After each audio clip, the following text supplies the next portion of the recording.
भजनलाल शर्मा से 2 साल का हिसाब मांग रहे लोग। सोशल मीडिया पर पोस्टर बनाकर कर रहे हैं वायरल। जन समस्याओं से आमजन बेहाल। मुख्यमंत्री भजनलाल शर्मा का शुक्रवार 19 दिसंबर को धौलपुर का दौरा है। सीएम शर्मा धौलपुर में महिला सम्मेलन को संबोधित करेंगे, लेकिन दौरे से पहले धौलपुर के लोग पोस्टर बनाकर सोशल मीडिया पर डालकर 2 साल का हिसाब मांग रहे हैं। लोगों ने बताया कि डबल इंजन की सरकार 2 साल का जश्न मना रही है, लेकिन धौलपुर का आमजन जन समस्याओं को लेकर फरियाद करते करते थक गया है। उनकी कोई नहीं सुन रहा है। इस कारण अब लोग सोशल मीडिया पर कमेंट करते हुए आक्रोशित नजर आ रहे हैं। लोगों ने बताया कि धौलपुर में 2 साल में एक भी विकास कार्य नहीं हुआ है। धौलपुर के सभी सड़क मार्गों और हाईवे की सर्विस रोड पर चलना दूभर हो गया है। दिन भर धूल उड़ती सड़कें, क्योंकि धौलपुर की सड़कें गड्ढों और गिट्टियों में तब्दील हो गई है और आए दिन हादसे होने के बावजूद सिस्टम कुंभकर्णी नींद में सोया हुआ है, क्योंकि उस पर कोई फर्क नहीं पड़ रहा है। गड्ढेदार सड़कों से लोगों के शरीर में दर्द की शिकायत होने लगी है। साथ ही सड़क मार्गों से उठती धूल से एलर्जी, दमा और अस्थमा जैसी बीमारियों से ग्रसित हो रहे हैं। यही नहीं, धौलपुर शहर में जगह जगह गंदगी का आलम बना हुआ है।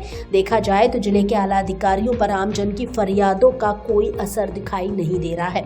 लोगों ने बताया कि धौलपुर शहर की 66 कॉलोनियों में सीवर लाइन का गंदा पानी भरा हुआ है। राष्ट्रपति से लेकर प्रधानमंत्री, मुख्यमंत्री तक हजारों बार लिखित शिकायतें करने के बाद सुधार नहीं हुआ है। लोगों ने बताया कि धौलपुर शहर की अधिकांश सड़कों पर आपको गड्ढे और गिट्टियां ही नजर आएंगी। साथ ही NH 44 की सर्विस रोड पर भी जगह जगह जानलेवा गड्ढे हो गए हैं और उनमें पानी भरा होने से लगातार हादसे हो रहे हैं, लेकिन सिस्टम आंख बंद कर तमाशा देख रहा है। बता दें कि धौलपुर शहर में 280 किलोमीटर में से करीब 220 किलोमीटर की सड़कें जर्जर हालत में पहुंच चुकी हैं, लेकिन 2 साल से इनकी मरम्मत तक नहीं हुई है।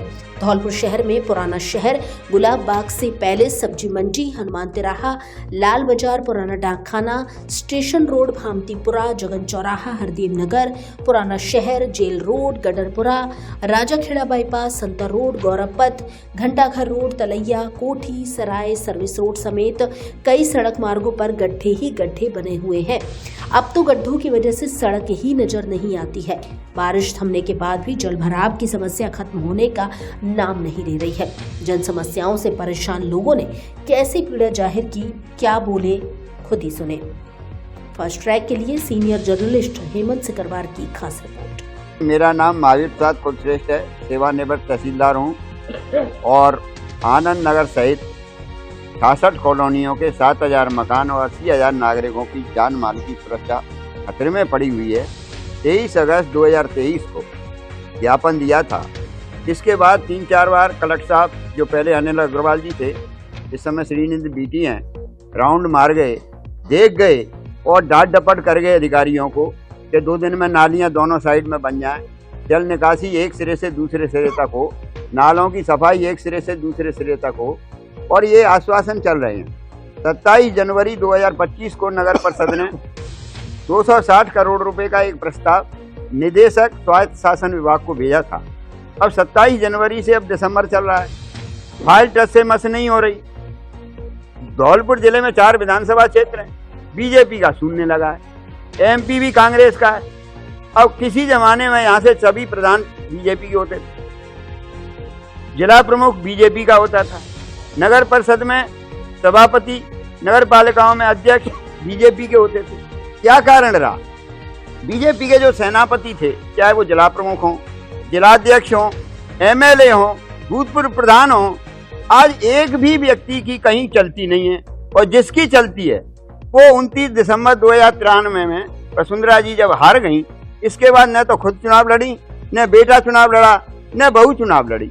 3 विधानसभा क्षेत्र में से किसी एक से उनको चुनाव लड़ना चाहिए और धौलपुर की कमान संभालनी चाहिए। जिसकी चलती है उसकी कोई सुन नहीं रहा, उसे कोई चिंता नहीं है। और जिनकी नहीं चलती वो कॉलोनियों में आते नहीं, चाहे बीजेपी हो, कांग्रेस हो, सपा हो, बसपा हो, निर्दलीय हो, कोई भी जनप्रतिनिधि 66 कॉलोनियों में आके इस समस्या का हल कराने के लिए ढांढसी बता जाए। परिवार जो भेज रहे हैं उस पर लिख के आ रही है, बजट के अभाव में नालियां निर्माण नहीं होंगी, बजट मंजूर होते ही कर दी जाएंगी। बजट मंजूर कब होगा? 23 अक्टूबर 2023 से तो हम परेशान हैं, कोई सुनने वाला नहीं। मकान बैठ रहे हैं, फर्श बैठ रहे हैं, दीवार में दरार आ रही है, बीमारियां फैल रही हैं और सीवर के चैम्बर तक नहीं खुले 3 साल से। मेरे यहाँ आनंद नगर में चैम्बर का ढक्कन तक नहीं खोला है। अब 2 करोड़ 80 लाख रुपए आप उसकी सीवर की सफाई का दे रहे हो, 60 लाख रुपए मैंने नालों की सफाई का दे रहे हो, एसटीपी तगावली के रखरखाव पे पैसा दे रहे हो। भैया ये पैसा जा कहाँ रहा है? इसकी निगरानी कर कौन रहा है? कृपया इसको भी तो देखो भाई। स्वच्छ संवेदनशील प्रशासन देने वाली भाजपा। भैरव सिंह जी कहते थे भय भूख भ्रष्टाचार मिटा दूंगा, भैरव सिंह जी के टाइम में और आज के टाइम में धरातल पर आकर कोई काम करने वाला तो हो, कोई इस जिम्मेदारी को संभाले। धौलपुर में बीजेपी का वोट बैंक बहुत है। समस्या हमारी जगदम्बा कॉलोनी, सैदपुर रोड, धौलपुर में मैं रह रहा हूँ। मैं जिला आयुर्वेद अधिकारी रिटायरमेंट हुआ हूँ। मेरी समस्या 2 साल से इस कदर की है कि नारकीय जीवन व्यतीत कर रहा हूँ। यहाँ कई समस्याएं पूरे समाज की लेकर के मैं नगर परिषद गया। नगर परिषद मैंने हाथ जोड़े, मैं नगर परिषद में रोया हुए हूँ। मुख्यमंत्री साहब, आपका दौरा जो हो रहा है वो मोटी मोटी सड़कों पर हो रहा है, कभी गलियों में आकर के देखें आप धौलपुर की में, तो नारकीय जीवन है। यहाँ पे मेरे बच्चों को डेंगू हो गया, यहाँ पे कई बार मरने से बचे हैं। यहाँ मैं रो रो करके वहाँ पे आया हूँ। 4 आदमी वहाँ पे खड़े हुए थे, उन्होंने कहा बुड्ढा रो रहा है, कुछ सुनो भाई सुनो। लेकिन मैं जिला परिषद में मेरी कोई सुनवाई नहीं हुई। मैं रो के अपने आंसू लेके चला आया। हम करेंगे, हर बार आश्वासन ये मिलता है। ऐसे आश्वासन से क्या हो, ऐसी सरकार से क्या है। यहाँ पे कोई व्यवस्था नहीं है, ना तो कोई पार्षद कोई काम कर रहा है, ना कोई सरकार काम कर रही है। जिला कलेक्टर को अभी हमने निवेदन किया, लिखित में दिया हुआ है, मेरे बच्चे ने भी लिखित में दिया है, लेकिन कोई सुनवाई नहीं हो रही है। यहाँ पर नारकीय जीवन में मच्छरों का इतना प्रकोप रहता है, चारों तरफ पानी भरा हुआ है, बच्चे साइकिल से जाते हैं। 19 दिसंबर को मुख्यमंत्री भजन लाल जी धौलपुर आ रहे हैं, आप उनसे क्या मांग करते हैं, क्या गुहार लगाते हैं, क्या अपील आपकी? हम उनसे निवेदन करते हैं कि किसी तरह से धौलपुर की जो गलियां हैं उनको सफाई करवा दी जाए। सीवर लाइन का जो गंदा पानी है, कहने को तो हम ब्राह्मण हैं, लेकिन उनमें गंदे पानी में हम हाथ धो करके नालियों को इधर उधर करते रहते हैं। अपने निकालने के लिए कभी मिट्टी डलवाते हैं। अपना सीवर लाइन जो मेरा जो मकान बना हुआ था, मेरे सिर के ऊपर दासा था। आज मेरा जो चैम्बर है, जो पेशाब टट्टी जो करते हैं, वो बाहर हमारी नालियों में पड़ी हुई है। मुख्यमंत्री साहब आप दौरा कर रहे हैं, बड़ा अच्छी बात है, बड़ा जश्न मना रहे हैं सभी लोग, लेकिन इस जश्न से क्या फायदा? तो ऊपर जश्न मनाते हैं, नेता आपस में मिल लेते हैं, आपके पास में चमचागिरी ज्यादा हो रही है लोगों की, वो सब चमचे वहाँ आपके पास जाते हैं और बस लौट कर चले जाते हैं। साथियों, राजस्थान के मुख्यमंत्री भजनलाल शर्मा जी धौलपुर पधार रहे हैं। रणछोड़ नगरी धौलपुर में हम सभी उनका स्वागत करते हैं। साथ ही हम मांग करते हैं कि धौलपुर जिले की जो प्रमुख समस्याएं हैं, तो जब वो 19 दिसंबर को धौलपुर पधार रहे हैं तो उनका समस्याओं का समाधान भी अपने साथ लेकर आए, जिसमें प्रमुख तौर पर किसानों की पिछले 2 से 3 सालों से जो खरीफ की फसल है वो अति भारी बारिश के चलते खराब हो जाती है और उसका मुआवजा भी किसानों को नहीं मिलता है। तो उसको जो मुआवजा है किसानों को देने का काम मुख्यमंत्री जी करें या वहाँ से घोषणा करें। साथ ही टाइगर रिजर्व के नाम पर जो करौली धौलपुर के गांवों को या वहाँ बसे लोगों को हटाने का काम सरकार द्वारा किया जा रहा है, उस पर कोई ठोस नीति अपनाई जाए, कोई कड़े फैसले लिए जाए, जिससे वहाँ के लोग वहाँ से विस्थापित ना हो। साथ ही जो धौलपुर जिले की प्रमुख सड़कें हैं या धौलपुर जिले में जो सड़कें पूरी तरह से खराब हो चुकी हैं, जिन सड़कों को पुनर्निर्माण की ज़रूरत है या जहाँ नई सड़कों की ज़रूरत है, उन जगहों पर सड़कों का काम या सड़कों के जाल के लिए कोई घोषणा मुख्यमंत्री जी करें। साथ ही धौलपुर जिले में सर्वे कराकर जहां जहां गौशालाओं की ज़रूरत है वहां गौशालाओं की घोषणा की जाए। साथ ही जो नगर पालिका हैं या उपखंड क्षेत्र हैं, वहां जिन उपखंड क्षेत्रों में फिर वो चाहे सैंपऊ हो या और जगह जहां ज़रूरत है वहां बस स्टैंड की घोषणा की जाए। और जो धौलपुर जिले का मेडिकल कॉलेज है और धौलपुर जिले की एकमात्र कृषि कॉलेज जो बसेड़ी के खेमरी में स्थित है, उसकी सड़कों का हाल हो या धौलपुर मेडिकल कॉलेज में स्टाफ की कमी हो, इन तमाम समस्याओं का निराकरण मुख्यमंत्री जी करके जाएं। और हम मांग करते हैं कि हमारी इन मांगों को पूरी तरह से विचार किया जाए, इन पर अमल किया जाए, अन्यथा युवा कांग्रेस का एक साथी इनका विरोध करने का काम इस दौरे पर करेगा और हम सक्षम अधिकारी, चाहे वो जिला कलेक्टर हो या अन्य अधिकारी हो, हम चाहते हैं कि हमारी इन मांगों को मुख्यमंत्री जी तक पहुंचाया जाए, अन्यथा युवा कांग्रेस का साथी और मजबूत विपक्ष में होने के नाते हम लोग विरोध करने का काम इस सरकार का, मुख्यमंत्री का जरूर करेंगे। धन्यवाद। कल हमारे माननीय मुख्यमंत्री जी का धौलपुर के पावन धरा पर दौरा है और माननीय मुख्यमंत्री जी यहाँ पर आ रहे हैं, लेकिन माननीय मुख्यमंत्री जी को धौलपुर के जिले के मतलब चारों विधानसभाओं में मुख्य रूप से देखना चाहिए उनको कि धौलपुर में वर्तमान समय में धौलपुर में केंद्र की सत्ता द्वारा एक मेडिकल कॉलेज दिया गया। जिस मेडिकल कॉलेज में चिकित्सा की बात की जाए तो आप तो सड़क और इन व्यवस्थाओं को हम बाद में बात करेंगे, पहले एजुकेशन एवं हेल्थ पर बात करेंगे। यहाँ पर मेडिकल कॉलेज दिया गया, जिस मेडिकल कॉलेज में फिजिशियन और सर्जन के अलावा कोई डॉक्टर नहीं बैठता। किसी को कार्डिक प्रॉब्लम हो वो उत्तर प्रदेश आगरा जाएगा, मध्य प्रदेश ग्वालियर जाएगा या जयपुर जाएगा। जयपुर यहाँ से लगभग 300 किलोमीटर का सफर है और कार्डिक प्रॉब्लम बहुत ही रेयर केस, मतलब 10 लोगों में से 8 लोगों को कार्डिक प्रॉब्लम वर्तमान में बुजुर्गों को हो रही है। और गैस्ट्रो प्रॉब्लम मतलब कोई भी प्रकार का डॉक्टर, फिजिशियन और जनरल सर्जन के अलावा यहाँ पर कोई डॉक्टर नहीं है ना। एजुकेशन सिस्टम पर देखा जाए तो वर्तमान समय में यहाँ पर स्कूलों में रिक्त पद डले हुए हैं और प्रिंसिपल का चार्ज दे रखा है टीचरों को, लेक्चरारों को। और बीएलओ मतलब मुख्य रूप से 12-14 जो स्कूल में टीचर हैं उसमें 8 से 7 बीएलओ लगा रखे हैं। 3 से 4 मतलब टीचर कभी भी किसी स्कूल को ऑपरेट नहीं कर सकता, किसी बच्चे को ऑपरेट नहीं कर सकता है। और वर्तमान समय में नगर परिषद की बात की जाए तो नगर परिषद में अगर कोई व्यक्ति जाता है, एईएन जेईएन वहाँ का करेक्ट लोकेशन फोटो मंगाते हैं और उस स्थिति के आधार पर ये बोलते हैं कि पूरे धौलपुर में ये स्थिति हम किस किस रोड को बनाएं।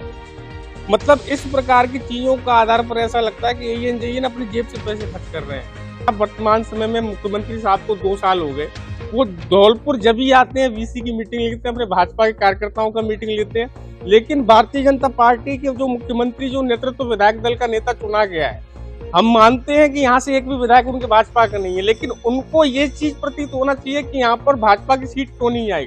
किसी भी विधानसभा में भाजपा के विधायक नहीं है, जनता ने यहाँ से करारी हार देकर उनको भेजा है और उनको ये चीज पता होना चाहिए कि अगले बार फिर चुनाव आने वाले हैं। 2 से 2.5 साल में अभी नगर परिषद का चुनाव होने वाला है और मुख्य रूप से सीएम साहब को जनता बेतोड़ से जवाब देगी। अगर ये स्थिति बनी रही तो सीएम साहब को मैं मतलब हकीकत की चीज बता रहा हूँ कि मुख्यमंत्री साहब को वर्तमान समय में हाईकमान और प्रदेश के नेतृत्व में बैठे हुए जितने भी मंत्री हैं उनको ये चीज नहीं पता, यूडीएस मंत्री है उनको ये नहीं पता कि मैं क्या स्टेटमेंट दे रहा हूँ। जो शिक्षा मंत्री है, हेल्थ मिनिस्टर है, उनको ये नहीं पता कि मैं क्या स्टेटमेंट दे रहा हूँ। इनके तो बजट पास होने पर भी मतलब एक मजाक सा बना हुआ है। ये बजट जो पास करते हैं तो कोई सेकंड मंत्री है वो कुछ अलग इनका मतलब बयान देता है, सीएस है वो अलग बयान देता है, सीएम साहब के पास जाओ वो सीएस के पास भेजते हैं, सीएस के पास जाओ तो वो सीएम साहब के पास भेजते हैं। इनकी व्यवस्थाएं खुद हम नहीं जान पा रहे हैं कि वर्तमान सरकार मतलब कैसे चल रही है, ये स्टेट की जो गवर्नमेंट है कैसे चल रही है। कल मुख्यमंत्री साहब आ रहे हैं, उनसे मैं बस यही मांग करूंगा कि वो 66 वार्ड में से किसी भी एक वार्ड में जाके दौरा कर ले, वो किसी भी वार्ड की एक स्थिति जाकर जान ले कि यहाँ पर गड्ढे, नाली, रोड कैसे हैं, किस प्रकार से हैं। वो भरतपुर में रहते हैं। अभी कुछ दिन पहले नोटिफिकेशन आया कि सागानेर विधानसभा से वो एमएलए हैं और कुछ दिन पहले 2400 करोड़ रुपए का वहाँ बजट पास हुआ है। अभी 2 साल पूरे नहीं हुए, 2 साल कल परसों हुए हैं 15 तारीख को। 2 साल के अंदर 2400 करोड़ रुपए का बजट पास हुआ है और हो सकता है कि सीएम साहब वहाँ पर 5 साल में 7-8 हजार करोड़ रुपए और खर्च करेंगे। लेकिन धौलपुर के लिए 200 करोड़ रुपए भी नहीं है। धौलपुर नगर पालिका में जाओ तो 88 लाख का बजट बताते हैं, खाली बताते हैं। ये स्थिति धौलपुर के संग क्यों है? और कहने को सीएम साहब के ये मतलब गृह संभाग है और गृह संभाग को उनको मुख्य रूप से सहेज के रखना चाहिए। यहाँ की जनता उनसे त्राहिमाम मतलब लगा रही है, गुहार लगा रही है, लेकिन कोई सुनवाई नहीं है हमारे मुख्यमंत्री महोदय कल आ रहे हैं, उनका स्वागत है धौलपुर में। अब मैं तो उनसे पर्सनली ये निवेदन करना चाहूँगा कि हमारे बगल की कॉलोनी में शरद शर्मा की वाइफ है, उसने कलेक्टर को पिछले साल एप्लीकेशन दी थी, वो गर्भवती थी, तो यहाँ पे ऑटो नहीं आ पाते थे और वो बड़ी मुश्किल से उसने 3 बार एप्लीकेशन दी, तो कोई प्रशासन क्यों नहीं आया। और ये सीवर का पानी कब तक ये धौलपुर की आमजन झेलेगी। मैंने खुद 250 लेटर के आसपास लिख दिए, हर एक नेता को लिख दिए, हर एक मंत्री को लिख दिए और हर एक डिपार्टमेंट के प्रशासनिक कर्मचारियों को लिख दिए। उन पर कार्रवाई क्यों नहीं हो रही, जबकि दोनों जगह डबल इंजन की भारत भाजपा सरकार है। हमारे छोटे छोटे बच्चे, दिल फटता है हमारा, तो हमारे छोटे छोटे बच्चे अपने हाथ में जूते पकड़ते हैं, मोजे पकड़ते हैं और वहां से गंदगी में से होकर निकल के अपने स्कूल के लिए जाते हैं, ट्यूशन के लिए जाते हैं। हमारे बड़े बूढ़े घरों में चारपाई पड़े हुए हैं, बीमार पड़े हुए हैं, अपनी दैनिक व्यवस्था जो घूमने के लिए सुबह निकलते थे वो नहीं कर पा रहे हैं। और दवाई जो उनकी दवाइयों के लिए हॉस्पिटल जाना होता है तो कोई बहाने नहीं आता, बड़ी मुश्किल से उनको किसी पड़ोस की मोटरसाइकिल मांग के, बाइक मांग के या किसी भी तरीके से जुगाड़ से उन्हें हॉस्पिटल पहुंचाया जा रहा है। कितनी कॉलोनियां हैं जो समस्या से जूझ रही हैं? इसमें केवल 66 कॉलोनियों की प्रवेदनाएं तो मेरे पास ही आ गई, तो कॉलोनियां तो और ज्यादा ही हैं। कल सीएम साहब का दौरा है तो मैं ये चाहता हूं कि सीएम साहब ज्यादा नहीं करे, हमारे मेन हाईवे जो धौलपुर का NH 44 है उस हाईवे पे सर्विस रोड बनी हुई है, उस रोड से होके और वहां पे अपने गंतव्य स्थान तक पहुंच जाए तो मैं तो अपनी उनको समस्या धौलपुर की अपने आप समझ में आ जाएगी कि धौलपुर की किस स्थिति में जी रहा है। और ये समस्या आज की नहीं है, वो तो वहाँ की लोग पब्लिक पिछले 10 वर्षों से उसी गड्ढों में, उन्हीं रोडों पे, उसी जगह पे निकल रहे हैं।